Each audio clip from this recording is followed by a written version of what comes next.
அரசியல் என்பது மக்களால் மக்களுக்காக மக்களை தேர்வு செய்கிறது இல்லையா? அப்படிதான் சொல்லுவாங்க. அரசியல் என்பது நமது வாழ்வியல், நமது சொல், செயல், சிந்தனை அனைத்தையும் தீர்மானிப்பது இங்கே அரசியல். அந்த அரசியல் என்பது எப்படி இருக்கணும்? எப்படி இருக்கணும்? அந்த அரசியல் என்பது அறத்தை அடிப்படையாக கொண்டிருக்க வேண்டும். சம உரிமையை அடிப்படையாக கொண்டிருக்க வேண்டும். உயிர்மை நேயத்தை அடிப்படையாக கொண்டிருக்க வேண்டும். மேலும் சுய நிர்ணய உரிமையை அடிப்படையாக கொண்டிருக்க வேண்டும். அது அரசியல். அப்படித்தான் ஐயா எங்களது முன்னவர்கள், எங்களது பாட்டன் கரிகால பெருவளத்தானும் பாண்டிய நெடுஞ்செழியனும் சேர செங்குட்டுவனும் அவ்வழியில் தான் ஆட்சி புரிந்தார்கள்.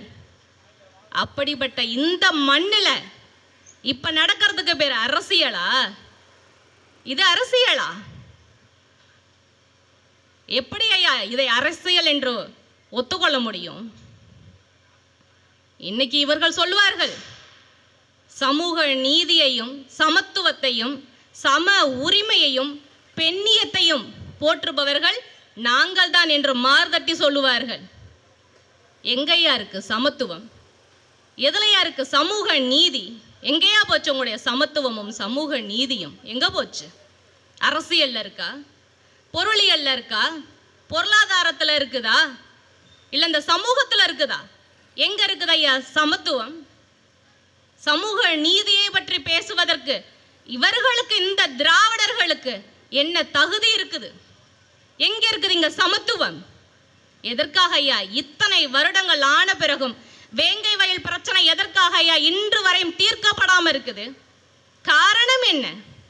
எதற்காக ஐயா இத்தனை சாதிய ஆணவ படுகொலைகள் இங்க நடந்துட்டு இருக்குது? காரணம் என்ன?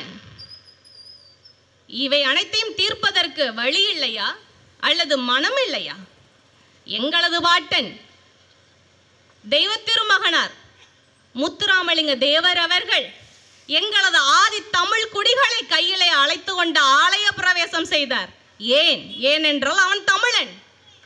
ஆனால் இன்றைக்கு நீங்கள் செய்வதற்கு பெயர் என்ன ஐயா? பெயர் என்ன? எதற்காக ஐயா இன்று வரைக்கும் திரௌபதி அம்மன் கோவில் விவகாரம் எதற்கையா இன்னும் தீர்க்கப்படாம இருக்குது? உங்கள்கிட்ட பதில் இருக்குதா? இதற்கு பேரு சமூக நீதி, சமத்துவம். அனைத்து உரிமைகளையும் இழந்த அடிமை போல எங்களை உருவாக்கியது யார் ஐயா? எதுல வச்சிருக்கீங்க உரிமையை? கல்வியில இருக்குதா? மருத்துவத்துல, ஆட்சியில, அதிகாரத்துல எதுலையா இருக்குது எங்களுடைய உரிமை? அன்னைக்கு இந்தியாவின் பாரத பிரதமராக இருந்த அன்னையார் இந்திரா காந்தி அம்மையாருக்கும் இலங்கை அதிபர் ஸ்ரீ மாவோ பண்டாரநாயக்கா அவர்களுக்கும் 74 ஏற்பட்ட உடன்படிக்கை காரணமாக கச்சத்தீவு தாரை வார்க்கப்பட்டது. அன்னைக்கு யாரையா இங்க முதலமைச்சராக இருந்தது? யாரையா அரியணையில் அமர்ந்திருந்தது? நீங்கள் தானே. எங்கள் உரிமையை பறிகொடுத்தவர்கள் யாரையா? அதற்கு காரணம் நீங்கள் அல்லவா? காவேரி நதிநீர்ல இருக்குதா எங்களுக்கு உரிமை? எதுல இருக்குது? முல்லை பெரியாறு எதுல இருக்கு? இன்று வரைக்கும் தமிழக கேரள எல்லை பகுதியில் எங்களுடைய எல்லை பகுதி களவாடப்பட்டு கொண்டிருக்கிறது. அதற்கு யாரையா பொறுப்பேற்பது? இதற்கு பேரு உரிமை. எங்க போச்சு? எங்க இருக்குது எங்களுக்கு உரிமை? என் அருமை சொந்தங்களே, நான் உங்களிடம் கேட்பதெல்லாம் ஒன்றே ஒன்றுதான். அன்றைக்கு தமிழீழ தாயகத்தில் நமது தமிழ் சொந்தங்களை, தமிழ் இனத்தை கொன்று குவித்து ரத்தத்தை சுவை பார்த்த இலங்கை ராஜபக்சே அரசுக்கும் ஐயத்தையும் போர் பயிற்சியையும் அளித்து உதவிய இந்திய தேசிய காங்கிரசுக்கும் துணை போனவர்கள் யார்? யாரையா? யார்? இந்த திராவிடர்கள் இல்லையா? குழந்தைங்க, பிஞ்சு குழந்தைங்க ஒருவேளை கஞ்சி, அதுவும் உப்பில்லாத கஞ்சிக்கு கொட்டாங்குச்சியை ஏந்த வச்சு அந்த கஞ்சியையும் கொடுக்காம பட்டினி சாவ அடைய செய்தார்களே. இலங்கை ஏகாதிபத்திய சிங்கள பௌத்த அரசுக்கு துணை போனது யாரு? யாரையா? இந்த திராவிடர்கள் இல்லையா? இதை மறக்க முடியுமா? இதை மறுக்க முடியுமா? எங்க போச்சு? இவர்கள் குறிப்பிடுவது போல அப்படியெல்லாம் ஒரு சிறந்த ஆட்சியை இவர்கள் கொடுத்திருக்கிறார்கள் என்றால் பிறகு எதற்காக இத்தனை போராட்டங்கள்? இன்னைக்கு தெரியும், எல்லாருக்குமே தெரியுது, அப்பட்டமா தெரியுது, கண்ணு முன்னாடியே தெரியுது எவ்வளவு போராட்டங்கள் நடக்குதுன்னு. தமிழ்நாட்டில் ஓடக்கூடிய பேருந்துகள்ல தமிழ்நாடுன்னு பேர் எழுதுங்கன்னு தமிழ்நாட்டு மக்கள் போராடக்கூடிய ஒரு அவல நிலை, இழிநிலை, ஒரு கீழ்த்தனமான நிலை இருக்குது அப்படின்னா அது இந்த தமிழ்நாட்டில் தான். எங்க போச்சு எங்களோட உரிமை? உரிமையை பத்தி பேசுவதற்கு உங்களுக்கு என்ன தகுதி இருக்குது? சிறந்த ஆட்சியை கொடுப்பீர்களானால் பிறகு எதற்காக இங்க இத்தனை போராட்டங்கள்? போக்குவரத்து ஊழியர்கள் போராடுறாங்க, மாணவர்கள், மருத்துவர்கள், செவிலியர்கள் அத்தனை பேரும் போராடுறாங்களே. எதற்காக ஐயா இவ்வளவு போராட்டங்கள் நடக்குது? நீங்கள் தான் சிறந்த ஆட்சியை கொடுக்குறீங்க இல்லையா? மக்கள் எல்லாம் சுகபோக வாழ்க்கை வாழ்றாங்க இல்லையா? அப்புறம் எதற்காக ஐயா இத்தனை போராட்டங்கள் நடக்குது? அறிவை வளர்ப்பவர்கள் இல்லையா ஆசிரியர் பெருமக்கள்? அவர்கள் எல்லாம் வீதிக்கு வந்தா நாடு, இது நாடு இல்லையா? இது சுடுகாடு இல்லையா? இது சுடுகாடு இல்லையா?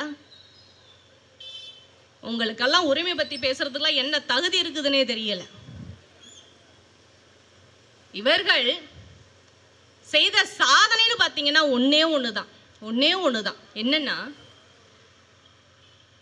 உலகிற்கே வணிகத்தை கற்றுக் கொடுத்த மிக நீண்ட ஒரு வீர வரலாற்றை கொண்ட இந்த தமிழ் இனத்தை, இந்த தமிழ் சமூகத்தை 5க்கும் 10க்கும் கையேந்த வச்சு இவங்க கொடுக்குற வேட்டி சேலைக்கும் ஒரு துண்டு கரும்புக்கும் வரிசையில நிற்க வச்சதை தவிர இவர்கள் செய்த சாதனை ஏதாவது ஒண்ணு இல்லை. என்ன அருமை சொந்தங்களே, நாம் சிந்திக்கணும். ஏமாறுபவர்கள் இருக்கும் வரை ஏமாற்றுபவர்கள் இருந்து கொண்டுதான் இருப்பார்கள். இத்தனை துரோகத்தை செஞ்சிருக்காங்களே, ஏன் ஒரு முறை சிந்தித்து பார்த்ததுண்டா? சிந்திச்சு பாருங்க. ஏனென்றால் இவர்கள் நம்மவர்கள் அல்ல, இவர்கள் நமக்கானவர்கள் அல்ல. அதனால்தான் இவ்வளவு பெரிய ஒரு இனத்துக்கு இவ்வளவு பெரிய துரோகத்தை செஞ்சுட்டு இன்றைக்கும் ஆட்சி அதிகாரத்துல உட்கார்ந்துருக்காங்கன்னா அதுக்கு அதான் காரணம். பிழை நம் முன்னவர்கள் செய்தது. வந்தவர்களை எல்லாம் வாழ மட்டும் வச்சிருக்கணும், ஆள வச்சு அழகு பார்த்தாங்க இல்லையா? அதற்கு இவர்கள் நமக்கு செய்யக்கூடிய ஒரு நன்றி கடன் இது. எல்லாருமே சொந்தங்களே, நாம் தான் சிந்திக்க வேண்டும். இவ்வளவு பெரிய இனோ துரோகத்தை செய்துவிட்டு இப்படி உட்கார்ந்துருக்கிறாங்களே நம் மக்களை இன்னமும் கையேந்த வச்சு. ஒவ்வொரு நாளும் போராட்டம், நாளொரு மேனி பொழுதொரு வண்ணம் போல ஒவ்வொரு நாளும் விலைவாசி ஏறிக்கிட்டே இருக்குது. இந்த பொருள் அந்த பொருள் எல்லாம் குறிப்பிட்டுலாம் சொல்ல முடியாது. எல்லா பொருள்லையுமே விலைவாசியை ஏற்றி வச்சுட்டு இவ்வளவு தைரியமா உட்கார்ந்துருக்காங்களே, இதை நாம் அல்லவா சிந்திக்க வேண்டும். இவர்களுக்கா உங்களது வாக்கு? இவர்களுக்கா, இந்த இன துரோகிகளுக்கு உங்களது வாக்கா? சிந்திக்க வேண்டாமா? அல்லது ஒவ்வொரு நாளும் நமது பாட்டன் பாவலரேறு பெருஞ்சித்திரனார் அவர்கள் குறிப்பிட்டது போல, உனக்கு முன்பும் இவ்வுலகம் உண்டு, உனக்கு பின்பும் இவ்வுலகம் உண்டு, ஊழியில் சுழலும் இவ்வுலக வண்டியில் நாளையே ஏறிடும் நல் வழிபோக்கன் நீ அப்படின்னு. நீயும் நானும் ஒரு வழிபோக்கன். நீ வரும்போது, நாம வரும்போது இந்த பூமி எப்படி இருந்துச்சோ அந்த பூமியை அப்படியே பாதுகாத்து வரக்கூடிய தலைமுறை பிள்ளைகளிடம் ஒப்படைத்து விட்டு போக வேண்டும் என்ற உயர்ந்த லட்சியத்தை தனது மனதில் நிறுத்தி இந்த நிலத்தையும் மக்களையும் மண்ணையும் காப்பாற்றி, புல்லு பூண்டு பூச்சி அனைத்தையும் காப்பாற்றி அவைகளுக்கான வாழ்வாதாரத்தை இந்த மண்ணில் உறுதி செஞ்சு விட்டு போகணும் என்ற உயர்ந்த சிந்தனையை மனதில் நிறுத்தி களத்திலே ஒவ்வொரு நாளும் மக்களுக்காக தனது உயிர் மூச்சையே பேச்சாக மாற்றி இன்றைக்கு நமக்காக போராடி கொண்டிருக்கும், மக்களுக்கான ஒரு தலைவனாக நிற்கக்கூடிய, மாபெரும் தலைவனாக இருக்கக்கூடிய நமது அண்ணன் செந்தமிழன் சீமான் அவர்களுக்கு உங்களது வாக்கா என்பதை நீங்கள் சிந்தித்து முடிவெடுக்க வேண்டும். வருகின்ற 2026 சட்டமன்ற தேர்தலில் சகோதரி கிருத்திகா அவர்களுக்கு நாம் தமிழர் கட்சியின் விவசாய சின்னத்தில் உங்களது வாக்குகளை அளித்து எங்களுக்கு ஒரு வாய்ப்பு வழங்குமாறு கேட்டுக்கொண்டு விடைபெறுகிறேன். நன்றி, வணக்கம். நாம் தமிழர், நாமே தமிழர்.